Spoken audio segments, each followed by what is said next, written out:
Welcome to HotStockMarket.com. This is Stock Jockey giving you a brief tutorial on how to use trend lines. I am going to be using Intel as an example. I'm going to get a chart from it by clicking on Charts right over here, like so. And when that pops up, I'll be asking for a Java chart, and we can actually draw our trend lines right here.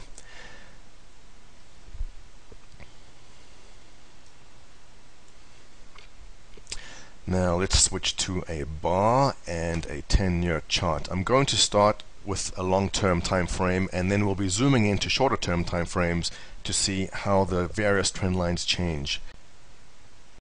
Looking at this long-term 10-year chart of Intel, you have to be blind not to see that this stock is basically going sideways over the past couple of years.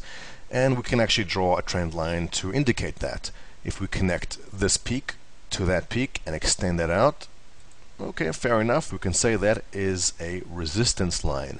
Now let's find some support levels. Let's connect this trough to the next big one down here, extend that out.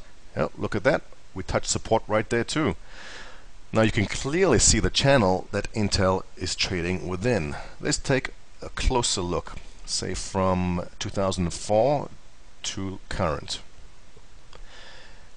Looking at the closer chart, you can see more details, and we can do the same thing here. Let us connect this peak with that peak, extend that out. You can see that the $29 level is resistance. Had you known this back in September of 2007, you can say, hey, the stock is rising, 29 is resistance. I should be selling around resistance levels. And if you did, you'd be in good shape. How about support? Let us connect these lows with that low right over there. And what happened here in this case is, as soon as the stock fell through that support level, it actually gapped down to, I can't see the numbers there, but it's below 20 bucks. Now, how is that $20 resistance and support level? Let's take a closer look at recent trading. You can see that around $20 the stock has been bouncing up and down there. We can draw a trend over there. That's not what I wanted.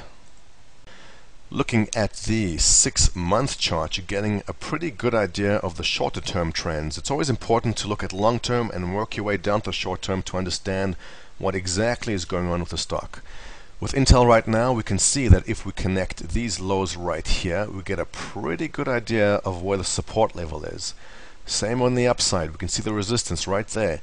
Now, a little trick here, support and resistance levels can sometimes be the same thing. As the example, in January, this was support back in January, but if I extend it out to the resistance here and extend it here, you can see that right over $21 there's resistance. What does this mean? Well, basically, if you are holding Intel right now, I would say a move over 2150 is pretty good. Otherwise, if the stock fell below 19, you're going to be in big trouble. Trend lines are basically, think of them as now the thing is to remember, trend lines are not an exact science. Think of them as a wall of jello, kind of. Sometimes the stock can punch through them, other times it bounces off them. They don't have to connect the exact peaks and troughs, but it has to be close enough to give you a general idea of the trend. And that is basically my tutorial on trend lines. Hope you enjoyed it. More to come very soon.